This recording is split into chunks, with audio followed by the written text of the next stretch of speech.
Hello everyone, my name is Anuradha Mishra और स्वागत है आपका द प्रेप जोन की आज की इस क्लास में। जैसा कि आपको पता है, हमने कॉम्प्रिहेंशन सीरीज़ स्टार्ट की थी जिसका आज है डे 4 और डे 4 का टाइटल है नॉट अबाउट वक्फ। तो आज हम ये पैसेज पढ़ेंगे, बहुत अच्छे से उसकी मीनिंग समझेंगे और फिर कुछ क्वेश्चंस इसी पर बेस्ड हैं उनको भी सॉल्व करेंगे। ये जो पैसेज है आज के इंडियन एक्सप्रेस पेपर में एडिटोरियल सेक्शन में छपा हुआ था। आइए शुरू करते हैं बिना किसी देरी के। So not about Waqf. Parliament debate shows how discourse around a government move that touches lives of Muslims is shadowed by trust deficit. Parliament का जो डिबेट है वो दिखाता है कि कैसे कैसे क्या डिस्कोर्स मतलब क्या, डिबेट, कन्फैबुलेशन, बातचीत, डिस्कशन। ठीक है, तो डिस्कशन किसके अराउंड? एक गवर्नमेंट के एक कदम के अराउंड। ठीक है, बातचीत चल रही थी। अब ये जो गवर्नमेंट का कदम है, ये जो मूव है, वो क्या करता है? ये टच करता है लाइव्स ऑफ मुस्लिम्स। ठीक है, यहाँ तक ये that touches lives of Muslim, ये किसके लिए आया है? इस मूव के लिए आया है। ठीक है, ये है आपका एडजेक्टिव क्लॉज। ठीक है, तो ये जो बातचीत है, कन्फैबुलेशन है, वो शैडो होती किसके द्वारा? ट्रस्ट डेफिसिट के द्वारा। ठीक है, विश्वास नहीं है, क्रेडिबिलिटी की कमी है, उसके द्वारा शैडो हो जाती है ये सारी discussion. Parliament has discussed, parliament ने डिस्कस किया है। क्या डिस्कस किया है? तो वक्फ अमेंडमेंट बिल को डिस्कस किया है in the house of the people. House of the people मतलब क्या? लोकसभा में। Okay, the debate ran well past midnight, आधी रात तक डिबेट चलती रही। 288 एमपीज़ ने फेवर में वोट किया, वाइल 232 एमपीज़ ने उसके अगेंस्ट वोट किया। Those there are the bare facts. Those are the bare facts, ये तो ऐसे फैक्ट हैं जो सबको पता है, सबने पढ़ा हुआ है, हर जगह आपको दिख रहा है। ठीक है, ये बेयर फैक्ट्स हैं। ठीक, but rewind to the debates in the both houses, लेकिन ज़रा एक बार रिवाइंड कीजिए उन डिबेट्स को जो दोनों हाउसेज में हुई। लिसन इन मतलब कान लगा के सुनिए। ठीक है, लिसन इन का मतलब होता है ध्यान से सुनिए, कान लगा के सुनिए। क्या सुनना है? And an impression is inescapable. ठीक है, तो जब आप इसको ध्यान से सुनोगे तो एक ऐसा इम्प्रेशन आपको दिखेगा जो कैसा है? इनएस्केपेबल है, यानी जिसको आप अवॉइड नहीं कर सकते, अनअवॉइडेबल है। क्या चीज़ है? कैसा इंप्रेशन है? क्या चीज़ है जिसको आप अवॉइड नहीं कर पाओगे? द डेलिब्रेशन मतलब क्या होता है? डिस्कशन होता है, प्लीज़ लिख लीजिएगा। डेलिब्रेशन मतलब क्या? डिस्कशन इन पार्लियामेंट, जो डिस्कशन हुई पार्लियामेंट में, was not really about amending the 1995 act regarding the administration, management and regulation of Waqf properties across the country. कि जो असल में डिस्कशन हुई पार्लियामेंट में, वो जिस चीज़ के बारे में होनी थी उस चीज़ के बारे में तो थी ही नहीं। ठीक है, 1995 का जो एक्ट था कि वक्फ प्रॉपर्टी पूरे देश भर में जो है, तो उसका एडमिनिस्ट्रेशन कैसे होगा, मैनेजमेंट कैसे होगा, रेगुलेशन कैसे होगा, उसके अमेंडमेंट पे ये बातें थी ही नहीं। It was also much wider than the shorthand summary of each side of debate makes it out to be. यानी कि ये जो है जो डिस्कशन थी वो और वाइडर थी। किससे वाइडर थी? तो जो दोनों ही अपोजिट मतलब गवर्नमेंट की साइड है और जो अपोजिशन की साइड है। ठीक है, तो जो दोनों साइड समराइज़ कर रही थी कि भाई डिबेट किस बारे में हुई, उससे भी ज़्यादा वाइडर डिबेट थी, उससे ज़्यादा कुछ था इस डिबेट के अंदर जिसके बारे में बात की जाएगी। Curbing corruption, reforming bye improving efficiency, transparency, accountability on the government side. Government ने क्या कहा कि भाई ये डिबेट किस बारे में थी? ये थी कि हमको भ्रष्टाचार रोकना है, हमको रिफॉर्म्स लेकर आने हैं, कैसे एफिशिएंसी इम्प्रूव करके, कार्यकुशलता को इम्प्रूव करके हम और सुधार लेकर आएंगे, हमको ट्रांसपेरेंसी लेकर आनी है, अकाउंटेबिलिटी लानी है। तो गवर्नमेंट ने कहा देखो भाई डिबेट तो इस बात की थी। ओके, और ऑपोजिशन क्या बोला?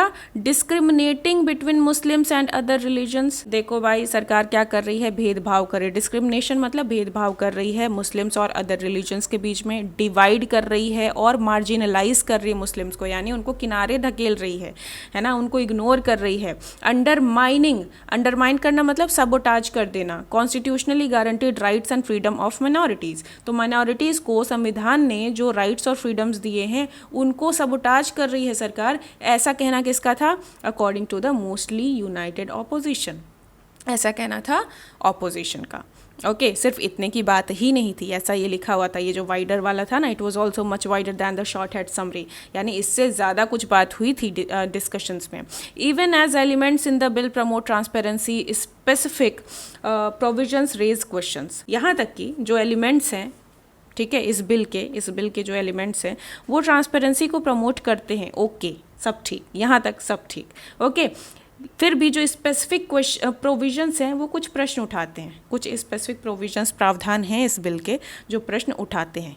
B it the inclusion of non Muslims in the state Waqf board and the central Waqf council. ये जो बिल था इसमें ये कहा गया कि कुछ नॉन मुस्लिम मेंबर भी होंगे स्टेट वक्फ बोर्ड में और सेंट्रल वक्फ काउंसिल में।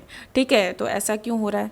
ठीक है, जब ये वक्फ बोर्ड ही आपका मुस्लिम्स का है तो उसमें नॉन मुस्लिम को आप ऐड करोगे, है ना, इंक्लूजन आप उनका करोगे, तो ये प्रश्न उठता है। और the expansion of government's role, और फिर जो गवर्नमेंट का रोल है, ठीक है, उसको एक्सपेंड किया जा रहा है वक्फ प्रॉपर्टी को रेगुलेट करने में और फिर डिस्प्यूट्स को एडजुडिकेट करने में। ठीक है, तो इस पर भी प्रश्न उठाना बनता है। But these issues became secondary, लेकिन ये जितने भी मुद्दे हैं वो सब क्या बन गए? सेकेंडरी बन गए। ओके, सेकेंडरी बन गए to the large invocations in the house from the, और किससे सेकेंडरी बने? यानी कि प्राइमरी पे फिर कौन हो गया? प्रायोरिटी पे कौन से इश्यूज आ गए? प्रायोरिटी पे आए कि ट्रिपल तलाक का क्रिमिनलाइजेशन, फिर सिटीजनशिप अमेंडमेंट एक्ट, और फिर अयोध्या का राम मंदिर बना, फिर अब्रोगेशन हुआ आर्टिकल 370 का। तो मेन मुद्दा इन्होंने इसको बना दिया, जबकि बनाना किसको चाहिए था? इसको बनाना चाहिए था। ठीक है, मेन मुद्दे ये अब सिटीजनशिप पे आ गए, ये ट्रिपल तलाक पे आ गए, राम मंदिर पे आ गए, फिर आर्टिकल 370 पे आ गए। ठीक है, और बातें किसकी करनी थी? वक्फ बोर्ड की करनी थी। ठीक, this was the first paragraph. Second क्या कहता है? At the heart of the deliberation. At the heart होना मतलब सेंटर में होना, फोकस में होना। ठीक है, तो फोकस किस पे था? डेलिब्रेशन का जो फोकस था, डेलिब्रेशन मतलब डिस्कशंस का जो मेन पॉइंट था, ले दिस स्टार क्वेश्चन, वो ये इंपॉर्टेंट क्वेश्चन आपके सामने रखता है, ये ब्लंट क्वेश्चन आपके सामने रखता है, सीधा क्वेश्चन आपके सामने रखता है। What is needed for the country's largest minority to trust the Modi government to do the right thing by it. यानी कि मोदी गवर्नमेंट ऐसा क्या कर दे कि फिर लार्जेस्ट माइनॉरिटी जो है, यानी जो मुस्लिम्स हैं, वो विश्वास कर पाए इनकी सरकार पे। ठीक है, ऐसी कौन सा कदम है जो मोदी सरकार को उठाना चाहिए, ठीक है, जिससे उनका विश्वास बने सरकार के अंदर। अनफॉर्चुनेटली, दुर्भाग्यशाली रूप से, for now any reading of the answer would have to be shaped by unmoving positions and frozen complicities. कि अभी के लिए अगर आप आंसर करने बैठोगे तो फिर यहाँ फिर वही चीज़ें अड़ जाएंगी, अनमूविंग पोजीशन सबकी। ठीक है, चाहे ऑपोजिशन की बात कर लो, चाहे सरकार की बात कर लो, सबका अपना इंस्टांस है, सबके अपने बायस्ड हैं, बायसनेस है। ओके, तो फिर वहाँ पे वही चीज़ें अड़ जाएंगी, आंसर आप कर ही नहीं पाओगे। They show that even as the Modi government now in its third term rightly congratulates itself on its agility and ability in pushing boundaries in many sectors. वो ऐसे दिखाते हैं कि भले ही जो मोदी गवर्नमेंट है वो क्या करती है, अपने थर्ड टर्म में बिल्कुल सही चीज़ के लिए खुद को कॉन्ग्रेचुलेट करती है। ठीक है, अपनी तारीफ हर कोई करता है, तो अपने थर्ड टर्म में ये बिल्कुल सही कॉन्ग्रेचुलेट करती है खुद को। किस चीज़ पे? एजिलिटी पे। एजिलिटी मतलब क्या होती है? फुर्ती, है ना, एक्सपीडिशियसनेस, फुर्ती। ओके, और ability in pushing boundaries in many sectors, politically and administratively, कि पॉलिटिकली भी भाई वो बहुत तेज़ी से काम कर रहे हैं, बहुत अच्छे से काम कर रहे हैं। ठीक है, एडमिनिस्ट्रेटिवली भी सारी चीज़ें ठीक कर रहे हैं। लेकिन फाइंडिंग द लैंग्वेज और the credibility to talk to and persuade the minorities remains a challenge for it. लेकिन माइनॉरिटीज़ से बात करने की वो लैंग्वेज मतलब आप सिंपली आप लैंग्वेज मत चले जाना, मतलब कि वो माइनॉरिटीज़ को अपने पाले में ले ही नहीं पा रहे हैं। ठीक है, अपनी तरफ कर ही नहीं पा रहे हैं, वो क्रेडिबिलिटी आ ही नहीं पा रही है। इन्फ्लुएंस, परसुएड करना मतलब इन्फ्लुएंस करना, कन्विंस करना किसी को, इनकरेज करना किसी को। ओके, तो वो माइनॉरिटीज़ को परसुएड कर ही नहीं पा रहे हैं, ये इनके लिए अभी भी क्या है? चैलेंज है। द गवर्नमेंट प्रोक्लेम्स, गवर्नमेंट दावा क्या करती है? सबका विकास और सबका विश्वास। क्या डिक्लेयर करती है? सबका विकास और सबका विश्वास। But needs to make much more effort to move the needle on the slogan second half. भले ही ऐसा सरकार बोलती है, लेकिन उसको ज़्यादा एफर्ट डालने की ज़रूरत है। किस तरफ? सेकेंड हाफ की तरफ। सेकेंड हाफ मतलब सबका विश्वास, यानी क्रेडिबिलिटी पे और काम करने की ज़रूरत है सरकार को। In this it is hampered most of all by a glancing absence. और इस तरफ अगर देखा जाए तो जो सरकार है ना, सरकार का ये कदम, इस कदम में थोड़ा हैम्पर कहाँ से आता है? हैम्पर मतलब ऑब्स्ट्रक्शन, बाधा कहाँ से आती है? तो भाई एब्सेंस से आती है। किसकी एब्सेंस? तो इसका आगे लिखा हुआ है BJP has 0 Muslim MP in Lok Sabha. BJP के 0 मुस्लिम एमपी हैं लोकसभा में। While the idea of representation can not of course be reduce to a head count of different identities, the fact that the BJP did not have an elected Muslim MP of its own to speak for it in the Waqf debate underlines an exclusion and a withholding that is at odds with the great and enriching diversity of India's polity. क्या कह रहा है कि भाई देखो लोकसभा में BJP का कोई मुस्लिम एमपी नहीं है, ठीक है। एक तरफ आप कह रहे हो भाई रिप्रेजेंटेशन, सबका प्रतिनिधित्व मिल रहा है, दूसरी तरफ आप कह रहे हो कि आपका कोई मुस्लिम एमपी नहीं है। आप बात कर रहे हो वक्फ बिल की जो मेजरली मुस्लिम्स के लिए है ना, और वहाँ पे बीजेपी की तरफ से बोलने के लिए कोई मुस्लिम एमपी भी नहीं है, ठीक है। तो ये जो चीज़ है वो क्या अंडरलाइन करती है, एक्सक्लूजन, कि भाई मुस्लिमों का एक्सक्लूजन है इस पार्टी से, तो ठीक है। और इस चीज़ को अभी भी बनाए रखना, विथ होल्ड करना, ठीक है, कि हमारी तरफ से लोकसभा में कोई मुस्लिम एमपी नहीं, इस चीज़ को अभी भी बनाए रखना वो बिल्कुल एट ऑड्स हो जाता है। एट ऑड्स मतलब बिल्कुल कंट्रेरी हो जाता है, ऑपोजिट हो जाता है किस चीज़ के, इंडिया की पॉलिटी में जो ग्रेट और एनरिचिंग डाइवर्सिटी है उसके अगेंस्ट चली जाती हैं ये चीज़ें, कि भाई तुम्हारी पार्टी में एक मुस्लिम एमपी तक नहीं है लोकसभा में, ठीक है। ओके, थर्ड पैराग्राफ कहता है as far as the opposition is concern, जहाँ तक अपोजिशन की बात है, the debates over the Waqf amendment bill brought a welcome respite, एक हमारे लिए बहुत ही राहत की बात लेके आया ये जो डिबेट चल रही थी, है ना। तो उस डिबेट में हमको कोई बहुत ही अच्छी चीज़ देखने को मिली जिससे हमको थोड़ी शांति मिली। क्या शांति मिली, तो देखो इनकी जो है इंटरनल रैंगलिंग चल रही है। इंटरनल रैंगलिंग मतलब अंदर ही अंदर तकरार चलती रहती है, सीधी बात है। हम एक फैमिली में अगर रहते हैं, अलग अलग तरह के लोग रह रहे हैं एक ही फैमिली में, ठीक है, तो वहाँ पे अगर तकरार हो जाती है तो ये तो भाई अलग अलग पार्टीज़ हैं, ठीक है, तो इनमें भी तकरार चलती रहती हैं। लेकिन इस तकरार के बीच में जब डिबेट हुई तो फिर हमको समझ आया नहीं भाई ये तो बड़ा अच्छा चल रहा है सब कुछ, ठीक है। कुछ विश्राम मतलब कुछ राहत की बात आपको दिखी। क्या दिखी अभी देखते हैं।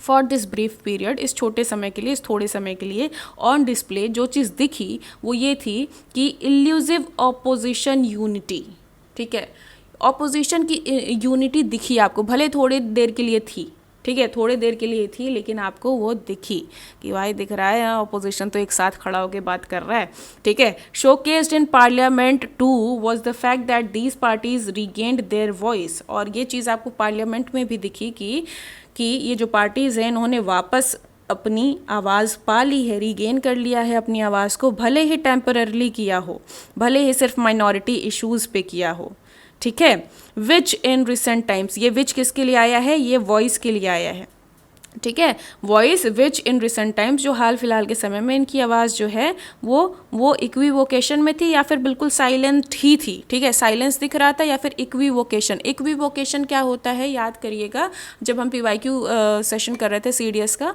तो उसमें आपको ये इक्विवोकल दिखा था। इक्विवोकेशन क्या होता है, you are not talking straightforwardly, ठीक है, बिल्कुल भी आप स्ट्रेट फॉरवर्ड होके बात नहीं कर रहे हो, आप गोलमोल बातें कर रहे हो। गोलमोल बातें करना मतलब वेग बातें कर रहे हो, अनक्लियर बातें कर रहे हो, क्लैरिटी नहीं है आपकी बातों में, बोल क्या रहे हो कुछ समझ ही नहीं आ रहा है, ठीक है, किस मुद्दे पे बोलना चाह रहे हो कुछ नहीं समझ आ रहा है। यानी कि जो पहले बहुत ही लिबर बतियाते थे, है ना, जो चुप रहते थे, उन्होंने अब सामने से बात करना शुरू किया है। डिबेट के अंदर आपको ये दिखा।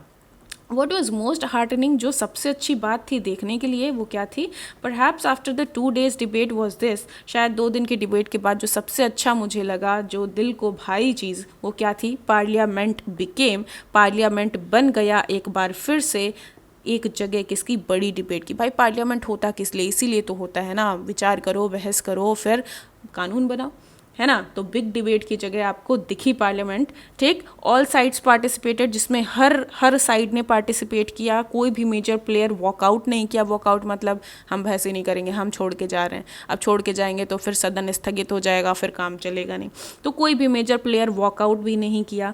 And even though the outcome was finally determined by cold and hard numbers, भले ही जो फाइनल आउटकम था वो वोटिंग से वो सब सारी चीज़ें हुई, जो हाउस है rank with different and differing voices, भले ही अब जो आउटकम है वो तो भाई वोटिंग से ही होगा ना, लेकिन उस वोटिंग से पहले जितनी भी बहसबाजी हुई वो बहुत अच्छा था, वो देखने के लिए बहुत अच्छा था। डिफरेंट और डिफरिंग मतलब मैं आपसे डिफर करता हूँ, मतलब मैं आपसे अग्री नहीं करता हूँ, तो अलग अलग वॉइस भी मिली आपको और एक दूसरे से मतभेद भी देखने को वहाँ मिले, विचार के तौर पर बात कर रही हूँ, ठीक है, जो डिस्कशन हुआ उसमें। So this was the passage, अच्छी बात भी दिखी, बुरी बात भी दिखी, सब कुछ दिख गया आपको। अब हम बात करते हैं इस क्वेश्चन की। Okay, what was the governments primary justification for the Waqf amendment bill?